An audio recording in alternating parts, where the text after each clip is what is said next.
What we've got for you is a multi-generational panel of Friends School alums whose life work is focused in the area of climate activism and climate justice, and also some current students you'll hear from in a little bit who are doing exciting work while in school now. I'd like to offer our regrets. We do have one panelist who was unable to be with us this evening, Dawit Zalaka. He was born in Addis Ababa, Ethiopia. His parents and he immigrated here many years ago. He's a graduate of the Oakwood Friends School, 1981, and is currently serving on their board. And we will miss his perspective as a person of color and also someone who grew up at least in part beyond the United States. But again, we regret that he was unable to attend, and we will miss his perspective, but please join us in holding him in the light. So without further ado, I'd like to turn our program over to our panel, led by Ingrid Lakey, who I think will be spotlighted here with me. Hi, Ingrid, it's nice to see you. Ingrid has agreed generously to lead our panel, and I'm going to turn things over to her so that she can help introduce us to our panelists. And again, thank you for all attending. We will have an opportunity a little bit later for you all to share with one another, both about tonight's program and beyond. So thank you for helping us celebrate the 90th. And Ingrid, it's all yours. Thank you so much, Drew. I also want to thank the whole planning team, everyone who put some work into this evening's event. I'm really delighted to be part of this panel of people who are letting their lives speak as climate activists. And we'll hear from the rest of the panelists shortly, but I do want to have a chance to share a little bit about myself first. I am a graduate of Friends Select School. I was in the class of 1989. I'm also a parent of a Friends Select student, class of 2027. That's my kid, Ella. And I'm the current clerk of the board of trustees of the school. So I am all up in some Friends education. So I just want to share. So after I graduated from college, I had this wonderful career in public radio. But then with the birth of my child in the summer of 2009, the trajectory and focus of my life just changed dramatically. At the time, there was a growing concern among Philadelphia area Quakers around climate change. And while there were a lot of Quakers, including me, who were making changes in our personal lives to lower our carbon footprint, and there was work being done on a legislative level by Quakers as a group weren't being confrontational in demanding change. And I felt huge urgency to do something bigger and bolder about climate change. I had a new baby and was all the more clear that I had to take responsibility for taking on the climate crisis. So I and a group of Quakers and friends of friends joined together and started Earthquaker Action Team, or EQUATE. Our mission was and is building a just and sustainable economy through nonviolent direct action. So we were drawing on a legacy of Quaker, of nonviolent direct action. A commitment to nonviolence is certainly not kind of unique to Quakers, but over the span of 4 centuries, Friends have organized campaigns for specific goals using nonviolent tactics to challenge unjust systems.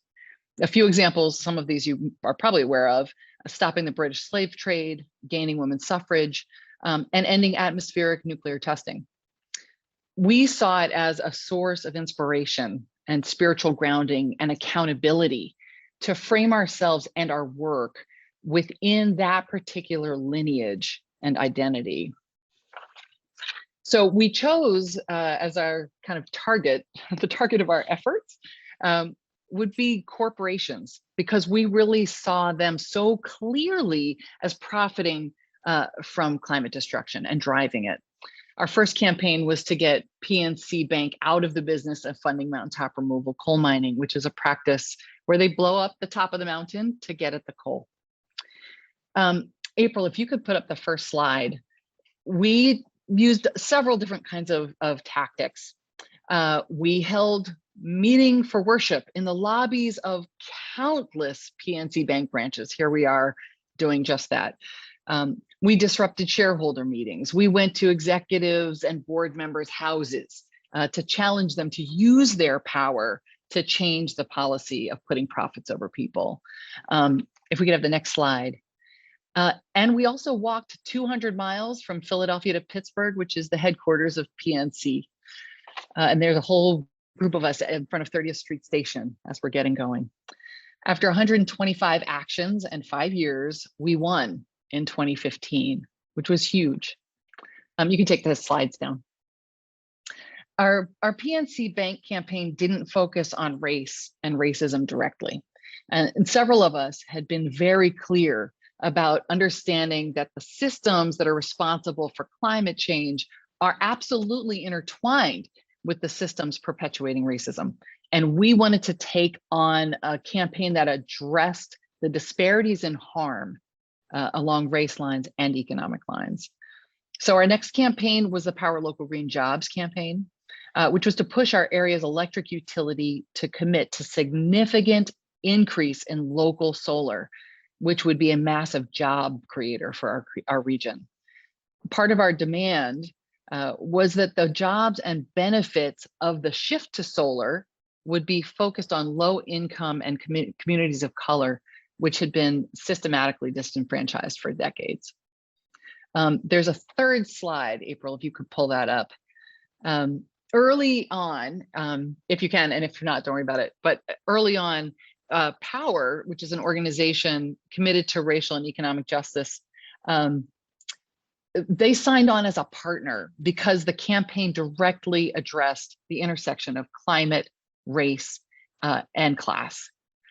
This picture is from the final day of our 100-mile walk around the 5 counties in PECO's service area with some rousing speeches by the leadership of Power. Now I'm really done with my slides. So during this campaign, we learned a ton about power generation and distribution and how entrenched our current energy model is. We also learned as a mostly white group about the challenges of taking on our own racism, as well as the systems that perpetuate racism in our society. At the end of last year, we laid down the campaign, having won some really important concessions, but we didn't win at the level that we hoped, not the level of change. It was not the giant leap forward that we needed. So I never did return to that career in public radio. Instead, I really felt a call to commit myself to the hard work of system change because the status quo was so clearly leading us off of a cliff. So that's just a little bit of my backstory. And we're going to get a chance now to hear from our panelists. One of the things about my backstory is it's connected to Eileen Flanagan's backstory. Eileen is a graduate of Friend Central and also a longtime member of Earth Quaker Action Team. So we're going to hear from Eileen and then from Eric Tonesmeyer and then Laura Jackson. And we've asked them to describe their work in the areas of climate change, activism, and environmental justice, and why they do this work. We're especially interested in environmental racism on the intersection of climate change, climate activism, and communities of color. So with that, Eileen, take it away. Thank you, Ingrid. Like Ingrid, I had a real sense of calling about doing this work that was partly tied to being a parent, but partly tied to learning about environmental injustice and the fact that the people who are going to die and are already dying in the highest numbers from climate change are mostly not the people who did the most to cause it. I was feeling some despair when I sort of stumbled on Ingrid and others at one of the early Equate actions. And so we've collaborated for over a decade now. My other work, in addition to working with Equate, is as a writer and as a trainer. And I think all 3 of those aspects of my work incorporate 3 things that I want to lift up as what I think we really need a lot of right now. One is spiritual grounding in our activism. Another is courageous and strategic action. And the third is a recognition that environmental issues are deeply intertwined with racial and economic justice issues. And that doesn't mean we don't all have a stake. So to say more of what I mean, I would love for April to share the first of my slides. And the next, yeah, here we go.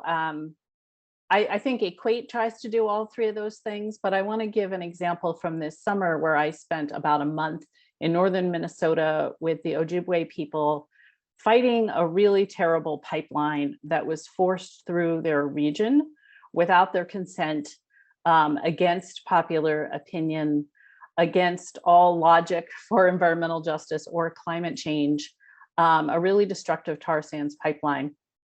And the picture on the left is the camp where I was, which when I arrived, I was told was the spiritual camp or the prayer camp, because there was a lot of prayer and sweat lodges, but also resistance to what was happening. The woman in the picture, Sasha Bolio, was the camp leader from the Red Lake Nation in that region.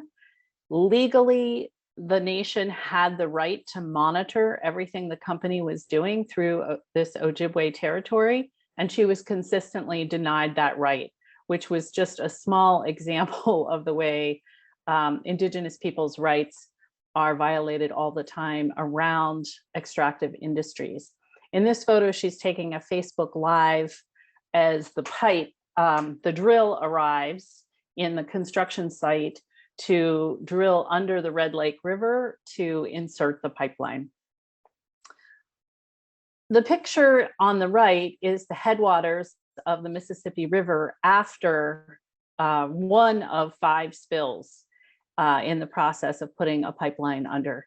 The pipeline crossed 22 rivers and did an enormous amount of environmental damage. As I said, violated treaty rights, is bad for climate change, is bad for local ecosystems, and is also tied to gender issues, since violence against women tends to increase when there are these huge man camps of workers. And so part of the learning for me was a lot about Indigenous issues, but one of the Indigenous women who I interviewed for a book I'm working on made a point of saying, some people come here to support Indigenous rights, but some people understand that this affects them too. And the Mississippi is a classic example. There are 20 million people who get their drinking water from the Mississippi River. And it's that ability to really have a clear justice lens, but also understand that this is not a niche issue, that I have noticed people kind of struggling to frame. And so where I've come, my first bumper sticker was "We all live downstream" in the early 80s, if people remember that. Communities of color, especially Black communities, really pushed for an understanding that risk is unequal. The oil refineries, the coal ash pits are usually in Black, Brown, and Indigenous communities. But there's a certain amount that has swung that way to talk about it as if white people or more affluent neighborhoods are not affected by these issues. And I really appreciated how Indigenous people were able to say, we're all family, we're all in this together. And also, you know, we have this strong justice claim. Coming home, you can flip ahead. I wanted to keep working, next slide, April. To support this, this is a slide from a civil disobedience action I participated in DC. And then this Vanguard campaign that Equate is now doing is a great place for me to make those connections and also use the position that I have, which is not living next to a pipeline or an oil refinery. Vanguard turns out to be one of the very biggest investors in the world in not only coal, oil, and gas, but in Enbridge, the company that built that pipeline, in Formosa, which is trying to build a plastics plant in a historic Black community in Louisiana. Again and again, when we look at examples of environmental injustice, Vanguard is very often one of the top investors. And so Earthquaker Action Team is mobilizing people as part of a global coalition to put pressure on the company to change the companies that they invest in, ultimately to pull out if Enbridge doesn't stop its bad ways. But there is a lot that we can do by pressuring corporations to address environmental injustice. And as I said, I think doing that with spiritual grounding and an understanding of the interconnection of the issues is what's really drawing me at this time. So thank you. Thank you so much, Eileen. Thank you for your powerful witness. We get to hear from Eric Tonesmeyer next. Eric went to Plymouth Meeting Friends School and Germantown Friends School, and it's wonderful to have you with us, Eric. Well, thanks, and good to see you after 35 years or so. Yeah. For real. All right, let's see. Well, unlike the very courageous panelists we've heard so far, I'm really sort of a mild-mannered citizen scientist, I think you would say. Most of my work is around climate change mitigation, particularly through agriculture, kinds of farming practices that can reduce emissions from agriculture and bring down and store excess atmospheric carbon dioxide in soil and in the wood of trees and things like that. Mostly within that, I work, I've worked all over there, but I mostly work on agroforestry systems where you combine trees with other crops and livestock, and fully perennial crops like trees that produce food or perennial versions of grains, things like that, which has been an interest of mine really ever since I graduated high school in 1989. This set of practices that I especially work on are sort of don't get as much airtime as things that happen in the United States, let's say, which you hear a lot about managed grazing and organic and things like that. But it's really these practices that have a high density of trees that have the biggest impact on a sort of a per acre basis, you know.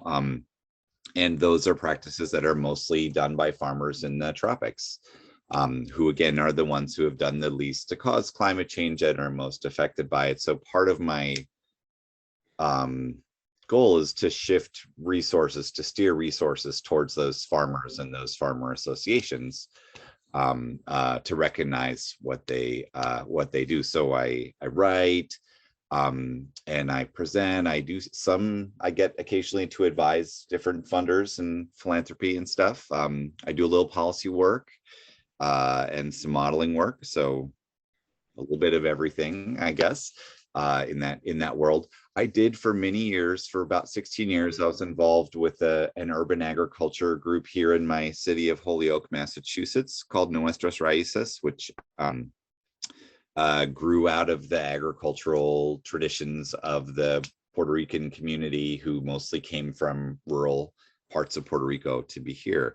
So that was a long time there, and I learned a whole bunch of things that have been very valuable in my life. I also spent a bunch of time working with Project Drawdown. Some of you maybe saw our book that was on the shelves a number of years ago, sort of lays out a plan for, we basically ran numbers on what getting to 1.5 degrees, what limiting warming to 1.5 degrees would look like. And my part of that was working with my colleague there to really model the impacts of these agricultural and land-based solutions. What might happen, how big a scale might they be done at, what the impacts would be, and what kinds of, what policy environment might help to make those things possible. And the biggest thing I think we did was to say, actually, this can be done. And scientists have been saying this for a long time. It's not too late to avoid catastrophic climate change. The issue is that people have to make it happen, but on a technical basis, it's doable. So we're just one of many groups of people who do that. But it is important to say it's not too late and it can be done. And here's one plan for how. I think there's some value in that still.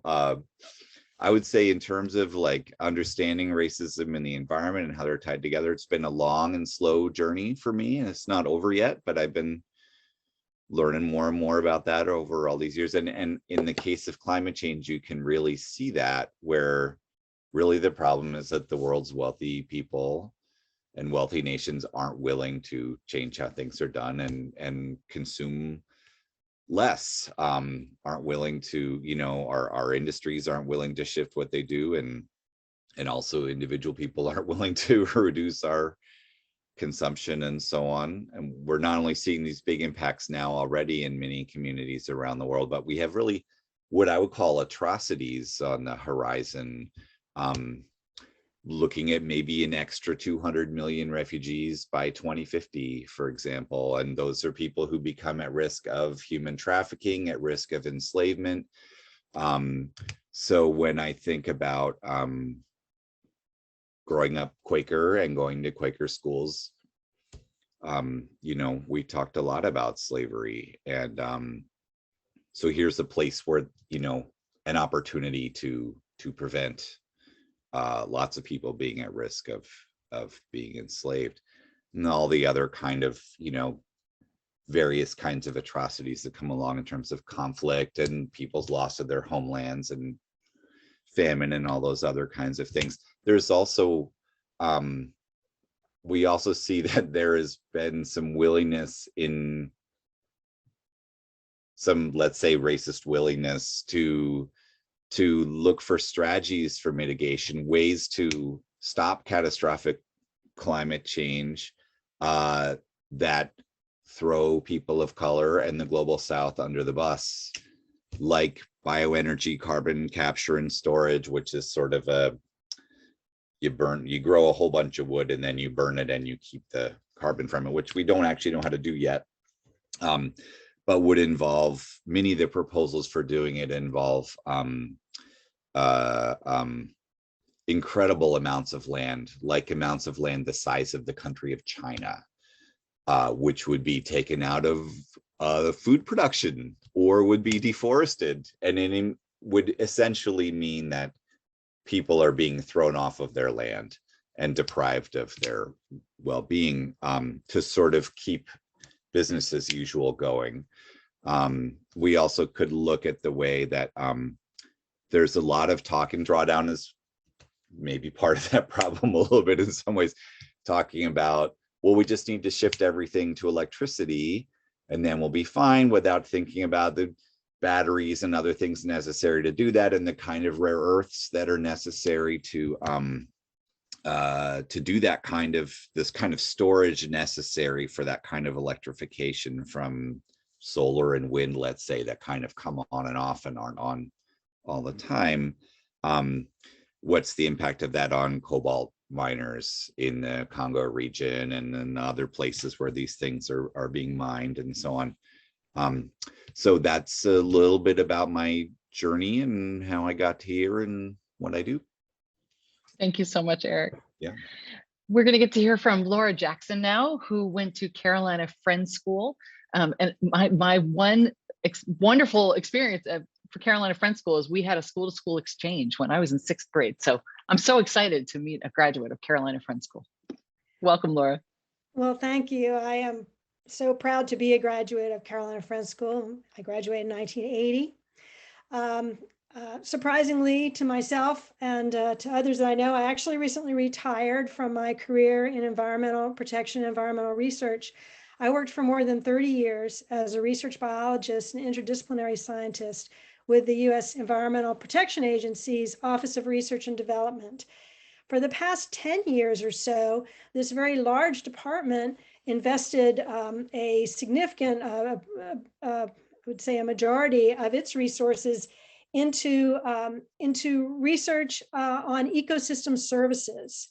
And these, for those who are not familiar with this term, these are the benefits that we receive from nature, the provision and the regulation and other functions that the natural environment provides that we benefit from, and looking at trying to value those, trying to see who benefits and who pays from the management or mismanagement of ecosystem services.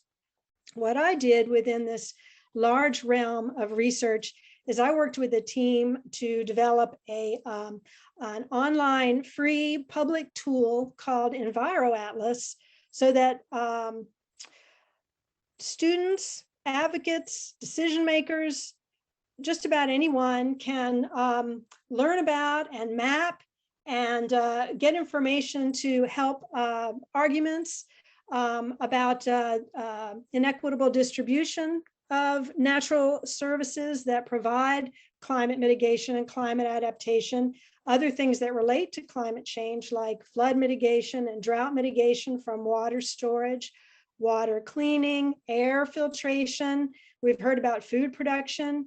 Also, just the provision of important spaces, natural spaces, even man-made nature spaces like parks that provide a really essential physical activity, opportunities for social engagement, and nature experience, which have a perhaps to some of you a surprising impact on public health and well-being.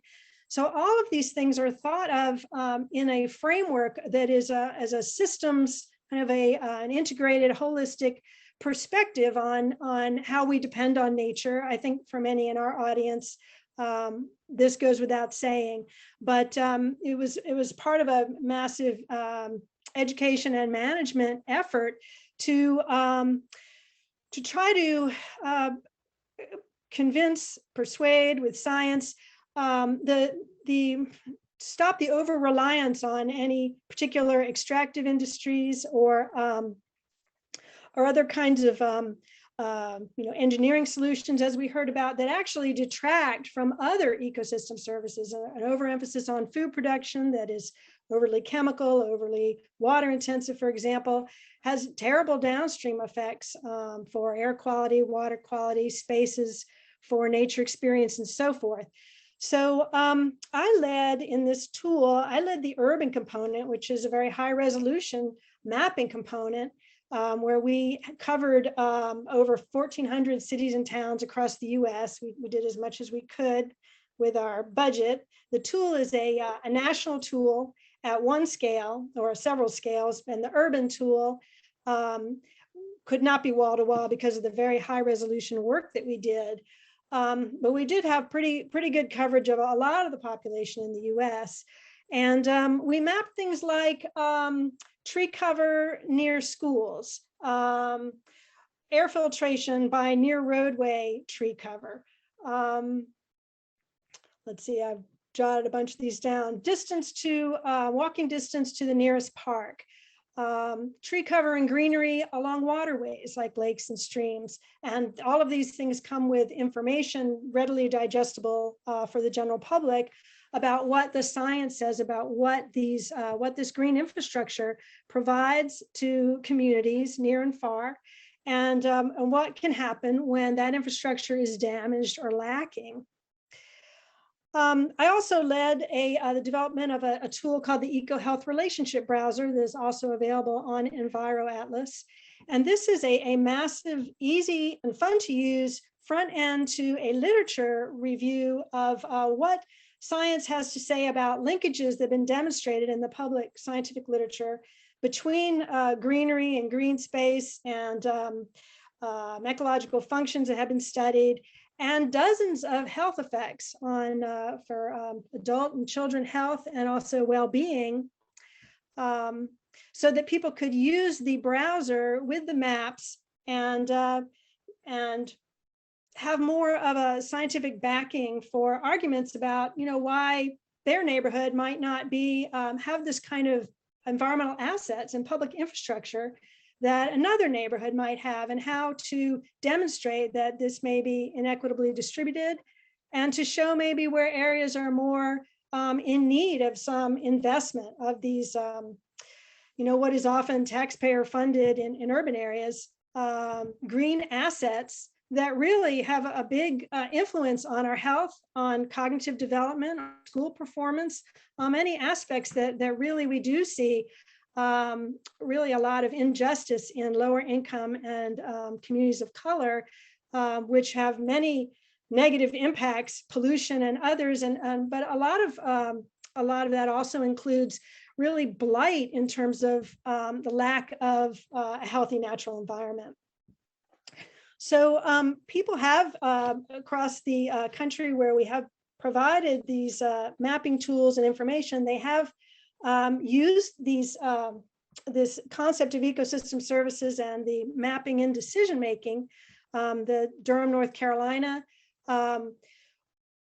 assisted in a 4-factor analysis where they wanted to see what neighborhoods would benefit the most from tree cover to mitigate near roadway air pollution, near roadway water pollution runoff that goes into their drinking water supply, and heat mitigation in heavily pedestrian areas. And they wanted to emphasize communities of color. So we highlighted 8 neighborhoods that they then took to their city council and demonstrated with maps how these areas were lacking in features that would protect and promote and foster the population. I just wanted to mention also that these maps are getting a lot of coverage now with the attention towards the legacy of redlining, if people are familiar with that, from the 30s and 40s. The federal government Homeowners Loan Corporation actually outlined white, more wealthy or well-to-do areas for home loans and excluded people of color. And while that had a lot of devastating effects right at the time, it turns out that there are a lot of legacy effects from that. And from the perspective of ecosystem services, areas that were not invested in then, were not maintained, did not receive, new street trees when trees died out, new parks when their population grew, and then there were not the recreational resources available. So these legacy effects persist today and can be demonstrated in green cover and tree cover maps and park maps, and with overlays with the population. And so they are helping to make the case for trying to redress some of these issues that have that were started, fostered by our government and have really perpetuated for decades. So I encourage you to check out the site if you think it would be useful to your work. There are lesson plans on there for kids of all ages. There's a helpline that is, the staff is very responsive, and you will, if you have any questions, they will get right back to you. And I think it's something people might enjoy and find useful. And I know we're on a tight schedule tonight, so I look forward to Q&A and the rest of our session. Thank you so much, Laura. It's fascinating to hear sort of the really different experiences and approaches that we're taking to this massive issue, and thank goodness, right? Because we all need to be in this work together. We have another question for a brief response, but since this is Friends Council on Education, we want to get a sense of like how, when you reflect on your Quaker education, how did that experience inform the work that you've been doing, that you've been sharing with us? Laura, do you want to start? Sure. This will be hard to keep short because I feel like, Friends School made me the person I am today. And, certainly service is huge. I knew that I had to go into a service career. Certainly, nature exposure, and I may be preaching to the choir here, but, Carolina Friends School is in the woods, and I spent all of my recesses, in the creek and playing outdoors and exploring. And it really does build a sense of resilience and wonder. And, it's so important in the work that I ended up doing with EPA. I took some really important classes, even all the way back in middle school, that were very provocative, very interdisciplinary. I love about Friends School that there was this attitude of, I was there in the 60s and 70s. I don't know how the culture has changed, but it was kind of like, do whatever you want to, flower children. And, that was a good thing. You can do anything you want to do. And a lot of self-directed learning, which sometimes had some downsides if you're a little lazy. It happens sometimes, but I think those are my top reasons how Friends School has influenced my career and my life. Beautiful, beautiful. I can hear the incredible passion and how it doesn't feel distant, actually, as you describe it. Thank you, Laura. Eileen, would you like to share a little? Sure. I don't think Friend Central ever treated us like flower children, but still there was a lot that came through that experience. I graduated in 1980. At the time, there was no course specifically on Quakerism, but a surprising number of my classmates actually became Quakers or are connected with Quaker institutions. And I think that is probably the biggest thing. The idea of following a leading, which is absolutely what brought me to Equate. But other specifics, I want to acknowledge Mac Given, who was a Friend Central teacher who died earlier this year. Mac agreed to support the outing club, which was a really important experience for me of broadening my love of nature. He was the first person to bring me to a protest after the 3 Mile Island accident, and he was the first person to bring me to a monthly meeting, a full meeting for worship outside of school. In addition to that, I was thinking that there were other ways that the school's commitment to something bigger manifested, and the most striking particular example was my senior year. 2 of my classmates did a little thing in assembly that was supposed to be humorous, poking fun at themselves and others. And one of them referred to himself and his friend as Japs, Jewish American prince, Jewish American princess. And shortly after, all of our classes were canceled and the senior class was called to the library because Mrs. Horikawa, the librarian, wanted to tell us the story of her family being sent to concentration camps during World War II, her Japanese American family, and she was a young child. And a few things really struck me about that. One was I was friends with her daughter, Joyce, and I had slept in their house many times and I had no idea of that history. But the thing that strikes me in hindsight was appreciation that somebody in the school administration heard her distress and canceled all the classes. And I know that wouldn't happen at every school. So something about being able to make room for what's important feels like one of the lessons from that experience. Thank you, Eileen. I have to just breathe that in. Eric, what would you like to share about your experience? Well, it was fun to think about this today. I'm glad to have had high expectations about language learning. I use my Spanish every day to this very day, every day, and I've been able to do a lot more and more interesting and more effective stuff as a result of that. And I really appreciate the really good classes on science and writing and even public speaking. All that was really, really very, very helpful to me. So I'm grateful for that all the time. Thanks, Eric.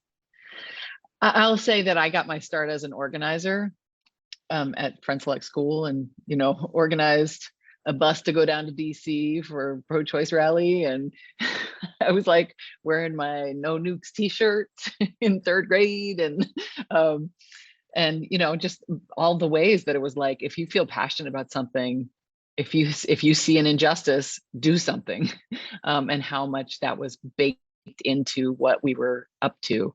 So I felt so much that, and the values around stewardship and equality or equity and community and simplicity, all of those pieces were so deeply important. And I was raised a Quaker, and being able to have that be supported in my education experience was incredibly important for me, and treated as like it's a truth that my voice mattered and that my passion mattered.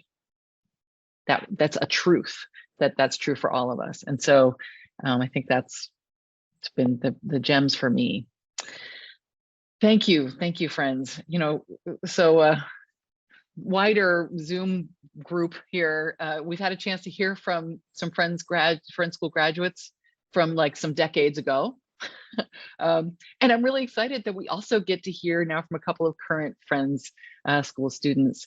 So I'm going to turn it over to Deborah Saenz-Pankow to introduce them. Thank you, Ingrid.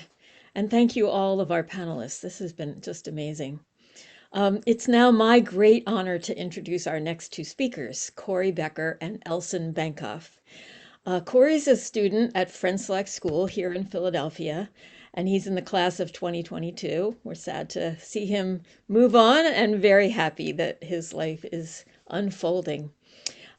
His good news today was that he is a candidate in the 2022 U.S. Presidential Scholars Program. So he's being recognized for exceptional scholarship, leadership, and service. And we're really proud of you, Corey. Elsin is a student at Sidwell Friend School. She's a member of the class of 2023. And Elsin puts the word active in activism. She is involved in so many things. I was like looking on the Sidwell website, and one of her projects is called Co-Video, where she pulled together video from kids all across the world, documenting their experiences in the pandemic. Elsin had an idea for a publication, which she's going to tell you a little bit more about in a few minutes. Friends Council convenes peer network gatherings for educators on our 76 member schools. And the Friends Environmental Educators Network, or FEEN as we call them, is one of the longest running peer networks. It's been meeting for over 20 years. In November of 2020, I got an email from Corey about an idea he had. He knew that there was this network of educators who were working on sustainability, and his idea was to put together a similar network of students to see if they could really push the needle on sustainability and address climate change. And so I said, sure, let's put you in touch. So we formed a small group of adults and students who were all interested in sustainability, and it just took off from there. And honestly, I have very little to do with it except for that initial little piece of it. These students and quite a few others, there are now over 50 schools represented, both Quaker schools and other schools, independent, and I think there's a few public schools in there too. I am so hopeful when I look at the work that these young people are doing.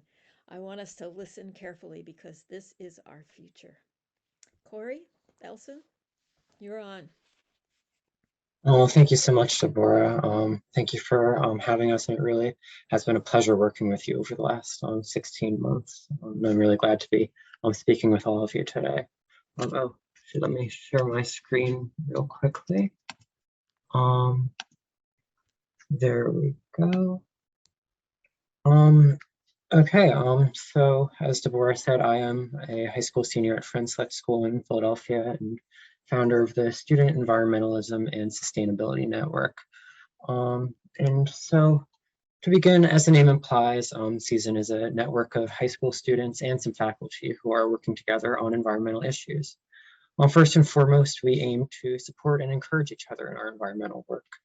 Often the climate crisis can feel almost insurmountable, and so we aspire to use our collective action to amplify our impact. We've begun a variety of initiatives focusing on different aspects of environmentalism, some focus on education, others on student club level actions, and still others on larger scale change. So as Deborah was saying, we began in November of 2020 when I first reached out to her and the Friends Council on Education. And drawing on their network, we gathered a small but really passionate group of students and faculty from fellow Quaker schools.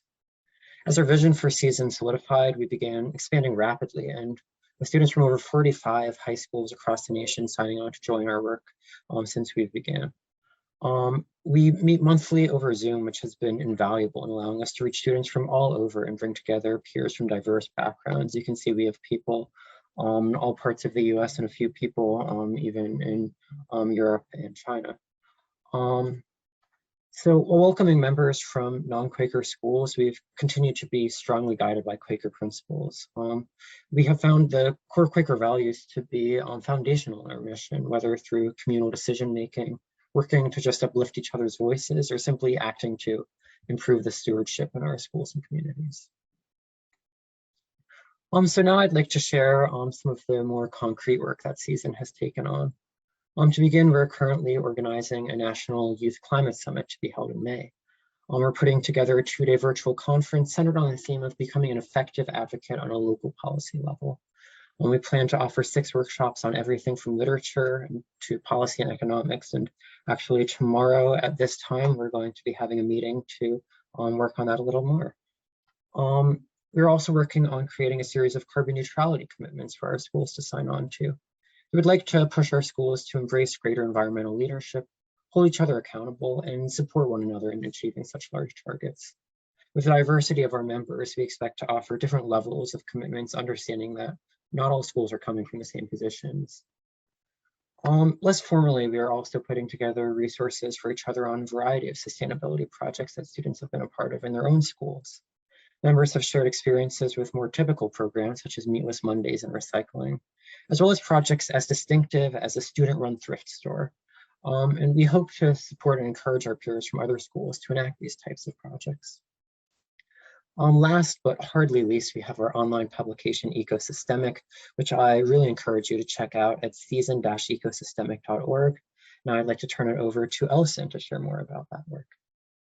Hi, everyone. Thank you, Deborah, for getting us involved. And thank you to Corey for all of the collaboration and the good times within this network. It's amazing. And I'm so inspired by everything. I've been rigorously taking notes because it's just things like these that inspire us and keep us going. And so on that note, the Season Network, Corey did an amazing job explaining our initiatives and everything. And if I would add anything, it would just be to say that we are so heavily based around community. And being a Quaker value, we are providing like this space for people to come together and to talk and collaborate, and for club leaders to educate each other and share initiatives and sort of create it to be more of just like, here is you as the individual, here's what you can do, here's how you can change the world, to how we can change the world, and how we as a community can build off each other and inspire each other. And that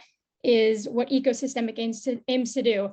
And so Ecosystemic is a publication. It is now circulating around Season, which, as Corey mentioned, is 100 schools, over 100 participants, I believe, and then everyone else who wants to subscribe. And the purpose in this is to provide a platform for people to write, for people to read work, and for people to just become inspired by everything that's being done and all of the ideas that people have. Because I think at this point, the youth is affiliated with sort of what we can do in the moment, how we can hit the streets, how we can strike and protest. I'm a proponent of striking. I do work with Fridays for Future, and we encourage members in Season to strike as well. But a lot of the times, that current state of impact that we're left in is left on the streets. We can't enter buildings, we can't be in Congress, we can't vote. So right now it's kind of about, we want our members to be informed. We want our members to create this foundation of passion that will then last, because we want to be ready for when we can be in Congress, when we can be implementing change, creating organizations and doing these things. We want to have this solidified network of people who are being informed. So that's where Ecosystemic comes in. That was a little bit of a tangent, but we want people to be heard and stories to be told. It was amazing what everyone was saying about marginalized communities and oftentimes Black voices and Indigenous voices being left out of the movement, which is something that we've noticed, and it has become increasingly prevalent, but also increasingly addressed. And that's something that we intend to do with this. We have had contributors who work with Fridays for Future, as Corey mentioned, in different parts of the world. We've had people write about how they've had to deal with climate catastrophes such as smoke in Thailand, and people writing poems about things they've experienced directly or things they've seen on the news. And every movement, every single movement looking back, has some sort of press, some sort of dissidence that's like happening in literature or in artwork or in journalism. And I just don't think we get that enough with the environmental movement. And I don't think that we get that enough with the youth. You have individual collegiate publications, you have professors sort of publishing all of this heavy and dense science, but you don't have like the genuine voices of people who are demanding change and have so many opinions. So I always say, like, when we're editing things, we get a lot of pieces that are like, oh my gosh, this needs this needs to be edited. But then it's like, well, at least we have a very passionate person writing 5 pages over the word limit or over the page limit than someone with no opinion who's very meticulous and is just trying to follow the AP style guide. So it's really great. We attract a lot of writers. People have so many ideas. Our sections include things like policy and news, which we have global and community, so people can submit stories on things that they're interested on or things that are happening in their communities. And we've gotten some good stories on those things. And then we have global news, such as recapping COP26 and having opinions on that. We're a very opinion-based publication. We don't really like to describe things. I think there's enough of that going on. And then we also have things like EcoSTEM, where we focus on explaining complex scientific topics so that the students that this is circulating around can see what's going on and can learn and can be inspired. And then we have things like literature, where we have short stories and poetry and artwork, of course, and activities to engage our younger readers, like crossword puzzles. We're working on some coloring pages and things like that. So that's a very fun one. And then something that's very unique that we recently added is a resolution section of Ecosystemic, where people can offer step-by-step plans to implement certain things within their communities. For example, we have one for our next edition that somebody wrote about how to start an environmental club at your school. So people can see that, people can copy and paste it off the website, edit it a little bit, send it to their administration, and then that's done and done. So ideally, we have this publication circulating around the entire country, around all, 125,000 high schools in America. That would be the ideal, because everyone who's reading it is gonna get inspired.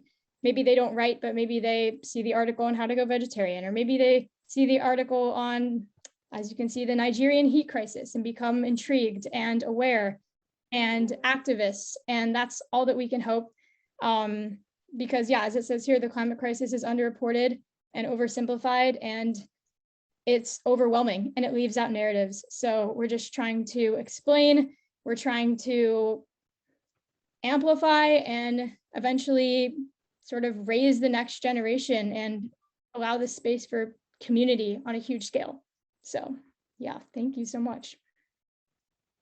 Well, Elsin and Corey, I just want to say thank you so much. I'm very grateful to actually be in community with Corey, and he made a phenomenal presentation to the property committee of our board, and actually created a whole climate action plan for the school. And it's amazing to be able to see and experience the difference of when we're being called to be something different, actually by people from within our community, especially from young people. And Elsin, I can tell you're doing exactly the same thing at your school. And I'm loving that you are connecting across schools. And that feels like such a critical piece of what we need right now, is to figure out how to connect with each other, how to support each other. So I just want to say thank you to both of you. Okay, we have a question incoming for Laura Jackson. Oh, well, thank you so much for your interest, Gabriella. Gabriella wants me to repeat the programs I was involved in. I put in the chat the EnviroAtlas URL, and there's also a page of resources that I created that will be going out in the Padlet, I think, and also in a follow-up summary. So within EnviroAtlas, there is a tool called the Eco Health Relationship Browser. And all this is very Googleable also. They will come right up. But you can find the EcoHealth Relationship Browser on the homepage of EnviroAtlas, and as well as the lesson plans and some other things I mentioned, the help line, perhaps, although that's probably right in the map, in the mapping application, there is the something to click on for getting some online help. Thanks for that, Laura. I see Eileen, a request to repost the eQuake event that you were talking about just as people return. We have a practical question. Will we be able to see the recording of this in the future? Yes, give the Friends Council team, small but mighty, a chance to organize how we will share this out, but we will be editing and making it a little fancy and returning it back to you all so you can see. Here's a good one, I think, for Eileen and Ingrid, how did Friends originally establish the connection between PNC and mountaintop removal operations? Yeah, we actually had a group of people get together in my dad's living room and do all this research, and we figured out, we found that, well, a couple of important things. PNC Bank historically was thought of as the Quaker Bank. It was the Provident, and then several mergers later it became PNC Bank. But so we knew that it had Quaker roots, which it liked to talk about at the same time as talk about, they had, their tagline was the greenest bank in the business. But we also found out that their financing, was another organization that actually was kind of charting the bank relationships with the coal companies that were doing mountaintop removal coal mining. So we found out through this other organization, Rainforest Action Network, that PNC Bank was like really one of the largest funders of mountaintop removal coal mining in America.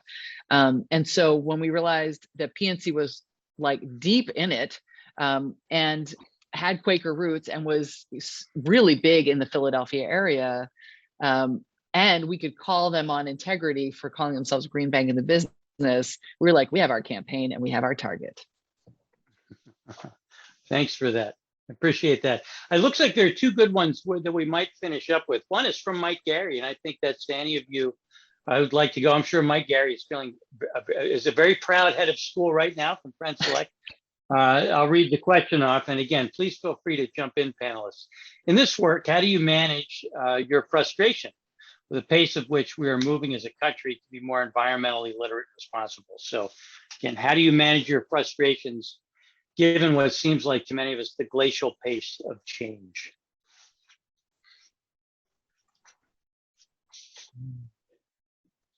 I have a story I've been thinking about lately when those feelings come up. A good friend of Ingrid's and mine, Daniel Hunter,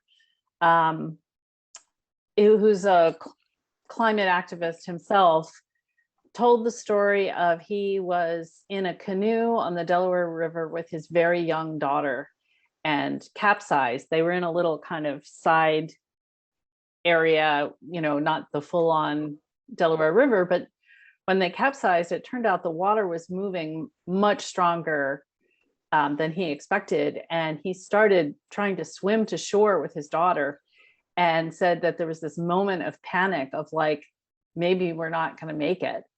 And then he kind of relaxed for a second and thought, well, wasting my time wondering if we're going to make it or not isn't going to help. There's only one thing to do, and that's keep swimming to shore, And obviously they made it to tell the story. But when I start to feel despair about like, we are not making enough changes fast enough, I keep remembering that story. Like, there's only one thing to do, and that's to keep swimming. And there's actually a kind of release that comes in that I think has a spiritual component of we are called to do what we can, but we have to let go of the illusion that any one of us can solve this thing. Thank you, Eileen. Anyone else from the panel want to tackle that weighty question? Yeah, if I could jump in real quickly, I definitely agree with all of that. And just to elaborate a little bit, I think also that being frustrated about this is okay. And I think that it is important to be a little frustrated about it, at least, because it is a huge issue and there is not the action that we hope to see. It's not happening. I think that it shouldn't be something that like damages your ability to cope and to live, but I think that it can be a real driving force. And like for me personally, what I try to do is just like as you're saying that no one of us is going to fix climate change single-handedly. That's not at all realistic. And so just like I try to think, what can I as an individual actually do, and just like focus on doing what I can do. And for some people it might be sharing an article or recycling a water bottle or organizing a march, and just whatever it is, I try to just focus on what can I as an individual do to push this forward and have that be kind of my guiding thesis. Yeah. Thanks for that, Corey. I have a feeling I am eager to hear from both you and Elsin the answer to a question that was asked in the chat. So I'm going to put you two on the spot. You've done well with it so far, so I think this is okay. So it's if you two, Corey and Elsin, had a superpower, to help us older people, I include myself in that group, be helpful to you, what would it be? If I had a superpower, I would completely reevaluate how educators are treated in America. I think that, I mean, that's not a, it is a superpower to an extent, because it just, the degree it's absurd. The reason I care about climate change is because of the 8th grade. I read a book when I was little and I was freaked out. And I think there's this childlike empathy that everyone possesses. And it deteriorates as you get older and as you get broken down and as things become more realistic. But there's this idealism and empathy that is present within all children that teaching can harness. And I think that with the climate crisis, it is the perfect spot, the perfect place to instill this knowledge within these already compassionate people, because that's the whole thing. That's the whole problem with the crisis, is that it's people trying to teach uncompassionate people and trying to teach people who will not change and are incredibly stubborn or reliant on money and these tangible materialistic things. And like, there's this quote that talks about how like the old world is ending and the new one is not beginning. And I think that is just the biggest thing, is for educators to educate and to inspire. There's so much content. There is so many, like in our environmental science class, we learned all about mountaintop mining like last week. And even just watching a video made me be like, oh my God, I have to like go do something about this. I really want to. And it's hard to be effective with that. But when you're at an age where you can actively dream and there is absolutely nothing holding you back, to have access to that knowledge and to begin to understand things will last your entire life. If it's instilled at an age where you can still be so passionate about it. Thanks on 2 counts, Elsin. Thanks for supporting us as educators, and thanks for sharing your superpower. Corey, do you want to take a stab at that one? Sure. I think Elsin did a wonderful job with that answer, and I completely agree with everything that you just said, Elsin. Yeah, I think that to me, one big thing is just be looking at what communities you're involved with and just trying to bring environmentalism to them, and whether it's in a classroom environment or it's a club or your local meeting.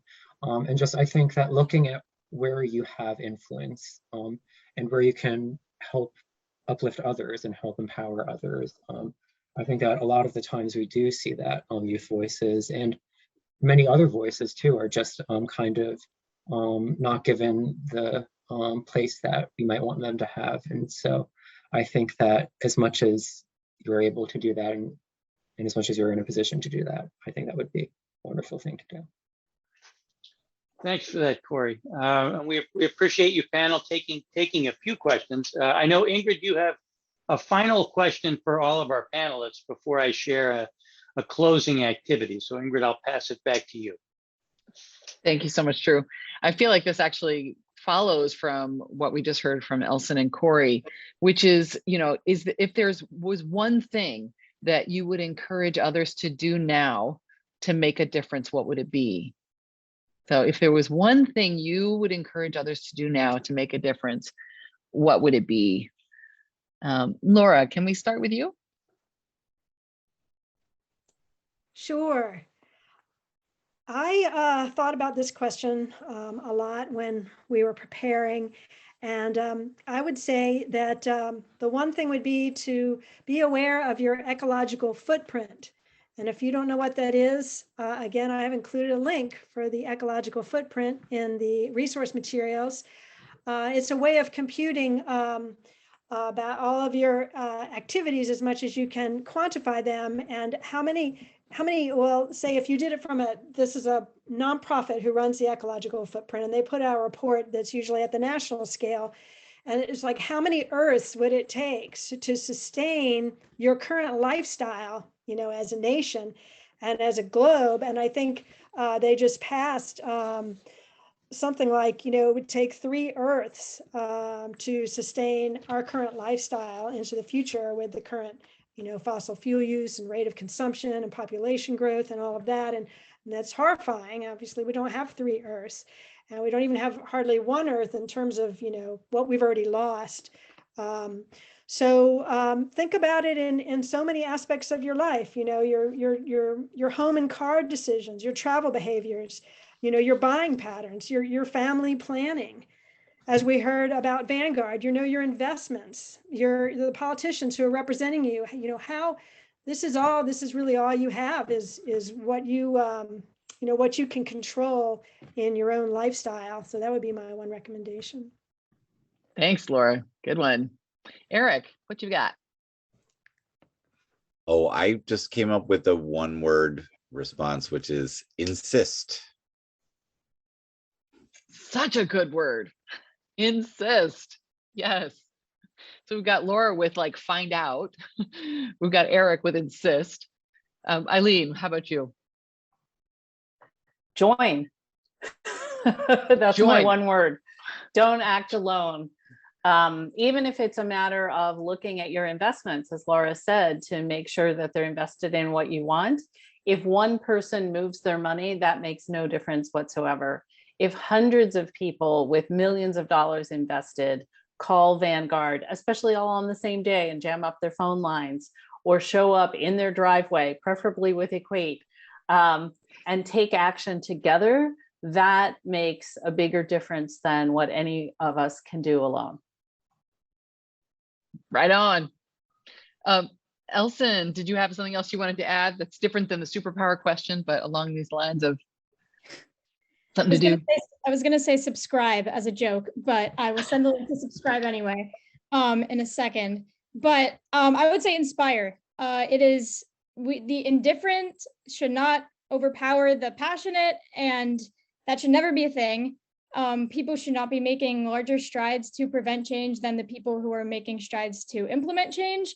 And I think that as a collective, we can inspire each other.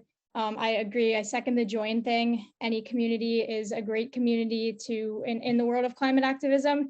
And I just think the more you can do and the more people you can surround yourselves to be inspired by and to inspire, the better the movement will be. Thank you. And Corey, do you have a good 1 word to add, a good verb? We're working with verbs here. I'm not sure I have a verb. I'll think on that, or maybe I'll come up with one at the end of this. But what I would say is that we have all of these, or you know what? I'd say plan is my verb, because I think we have all of these really wonderful ideas. And I think that anybody could fill a book, and people have filled books with things that people can do. But I think that it's really important just to take 10 minutes and just think concretely, what can I realistically do in the next week, in the next month, in the next year, and enact that. So my word is plan.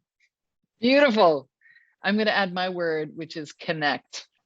And that's connecting inwardly with what are your actual true feelings about this moment that we're in, and then connecting with others so that you're not in a state of isolation, but that we're connecting and building to be able to inspire and insist and plan and subscribe, all of these things.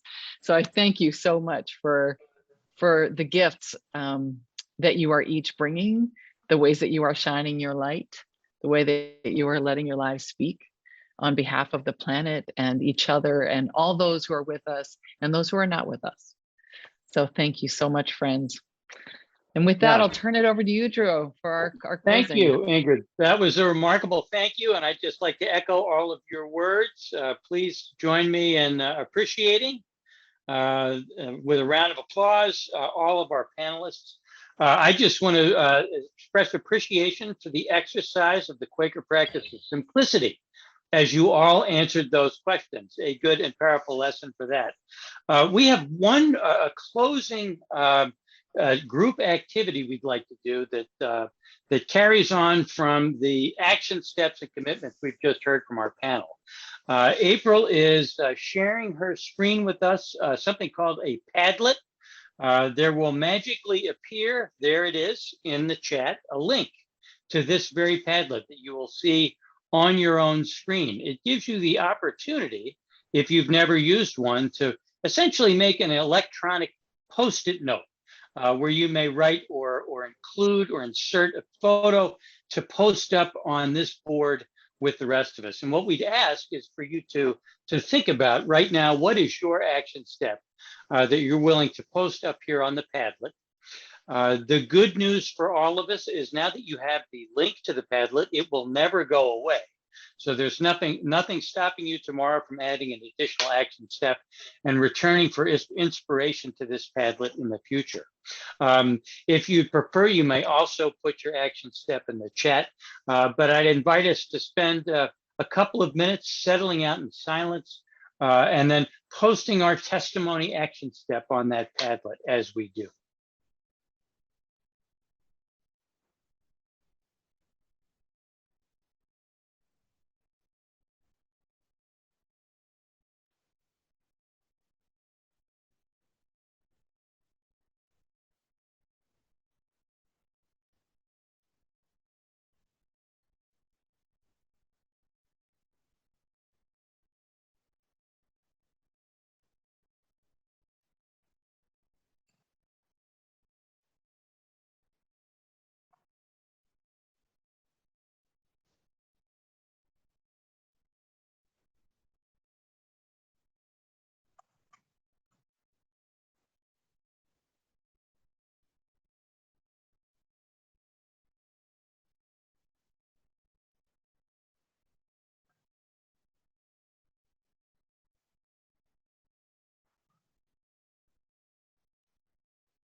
Thank you again, friends, for being with us. I've appreciated reading these testimonies as I've been sitting here quietly. Again, the Padlet is live. Anytime you want to go visit or post an additional item that you'd like to share with the rest of us.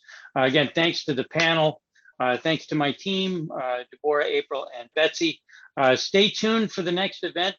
We hope you'll be here, and I hope you leave as inspired as I do. So thank you. Thanks, everyone. Happy birthday, Friends Council on Education.